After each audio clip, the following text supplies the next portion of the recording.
O ser humano é um bicho meio teimoso, né, gente? Não é possível que a gente precise aprender com os próprios erros e a gente não consiga aprender com os erros dos outros. Eu ainda tenho uma pequena esperança de que as pessoas realmente assistam meus vídeos e busquem bastante conteúdo para aprender com os erros dos outros. E claro que pensando nisso, eu resolvi trazer aí um erro que foi muito banal e que às vezes muitas pessoas ignoram mesmo por parecer algo tão simples, mas na hora do vamos ver, o bicho pega. Beatriz foi teimosa sim, tinha gente em casa que já investia há vários anos para alertar sobre o que fazer, o que não fazer, como se planejar, mas a gente gosta de sentir na pele, sofrer um pouquinho, doer um pouquinho no bolso para realmente aprender. O que aconteceu foi que lá em 2014, quando a nossa bolsa de valores estava teoricamente barata e a gente tinha uma taxa de juros bem elevada, Beatriz se empolgou um pouquinho aí em fazer os seus investimentos, pegou uma parcela da grana, colocou em renda fixa com vencimento para 2, 3 anos para aproveitar aquelas taxas de juros tipo maravilhosas da renda fixa. E em contrapartida também reservou uma grana para comprar a bolsa mediante aquela queda que ela estava sofrendo. Queria aproveitar aquela oportunidade. E até então tudo lindo. Poxa, Beatriz fez certo, comprou bolsa na baixa, aproveitou a taxa de juros alta, investiu em renda fixa. A questão é que eu esqueci de um pequeno detalhe, a bendita reserva de emergência. Beatriz prendeu o dinheiro na renda fixa, comprou ações e aí, se precisasse de dinheiro ela ia tirar da onde? O que aconteceu foi que num belo dia, quando eu precisei, aliás, um belo mês, quando eu precisei de grana para saldar umas continhas a mais, vamos dizer assim, alguns imprevistos na realidade, porque reserva de emergência não serve para pagar conta do dia a dia ou supérfluos nem nada, são realmente para imprevistos. Mas quando eu precisei dessa grana para isso, eu não tinha de onde tirar. E aí o que eu tive que fazer? Eu tive que zerar algumas ações e assumir alguns prejuízos, porque ainda não tinha dado tempo de elas se valorizarem e eu oferir algum lucro. A ideia era realmente comprar e segurar no longo prazo, só que como surgiu aí alguns imprevistos, eu tive que zerar as ações do jeito que elas estavam e pagar o que eu tinha que pagar. Ou seja, Beatriz se planejou bem bonitinho no sentido do que ela ia investir, mas ela esqueceu desse detalhe que não é um detalhe, aliás, é fundamental a gente ter a nossa reserva de emergência. E aí sim eu quero falar dela para vocês. Você provavelmente veio para o mercado e teve gente, na verdade, aqui no canal que já perguntou, Beatriz, quem está endividado pode investir?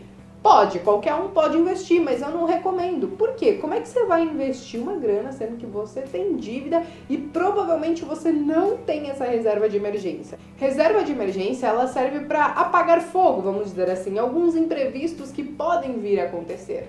Então essa reserva de emergência, você tem que ter aí o seu sustento por pelo menos aí uns 12 meses, vamos dizer assim. Não necessariamente 12 é um número fechado, tudo depende das suas condições de vida. Mas vamos dizer que você não tem um salário fixo, que você seja empresário, que você, enfim, seja empreendedor, ou que você realmente não veio investir no mercado e quer viver disso daqui.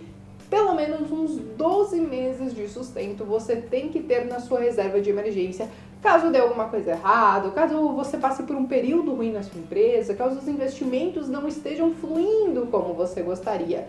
De qualquer maneira, você precisa ter essa reserva de emergência. Se você tiver aí, talvez, um emprego fixo, seja funcionário público ou alguma coisa assim, que você tem aquele seu salário todo mês, você pode pensar em menos meses, talvez uns 6 meses, 8 meses, mas é muito importante ter. Não somente para você não ser pego de surpresa e bater aquele desespero de não saber o que fazer, mas para não acontecer o que aconteceu comigo, de ter que zerar algumas posições no mercado de renda variável para poder saldar algumas contas que surgiu ali de imediato. Isso não dá pra fazer. Hoje eu fico pensando, algumas ações que eu zerei lá na época, hoje elas meio que triplicaram de valor. Claro que depois que eu apaguei aquele fogo, eu reestruturei uma nova carteira, aprendi a fazer a tal da reserva de emergência, mas foi desnecessário. Às vezes era o timing lá em 2014, 2015, que a Bolsa de Valores estava lá embaixo, eu acabei desperdiçando uma parte dessa oportunidade por ter que zerar as minhas posições. Por isso, sempre quando você pensar em investir, você pensa que você tem que ter, então, a grana que você quer investir, mas antes de ter ela, você tem que ter uma grana guardada em títulos líquidos, que podem ser CDBs de rendimento diário, podem ser fundos de investimento, mas confiram bem certinho mesmo se é liquidez diária, porque se você precisar do dinheiro amanhã, você tem que conseguir sacar esse dinheiro para ter ele amanhã. E aí sim, depois que você tiver a sua reserva de emergência, já tiver se planejado e escolhido onde você quer investir, quais ações você quer comprar, se você talvez não vai ficar na renda fixa ou alguma coisa assim, aí beleza, você pode colocar o pé no acelerador e fazer os seus investimentos, porque dificilmente você vai ter uma dor de cabeça aí no meio do caminho por falta de despreparo como eu tive. Mas e aí, você já fez alguma cagada assim que prejudicou seus investimentos e que você ficou um pouquinho frustrado depois como eu fiquei? Deixa nos comentários aqui embaixo e ajude as pessoas que estão a fim de aprender com os erros dos outros e não estão a fim de sofrer na pele como eu sofri. Ah, e não se esqueçam, se inscrevam aqui no canal, dê um like nesse vídeo e acione as notificações, clica no sininho, porque toda vez que tiver um vídeo novo aqui no canal, você vai ficar sabendo.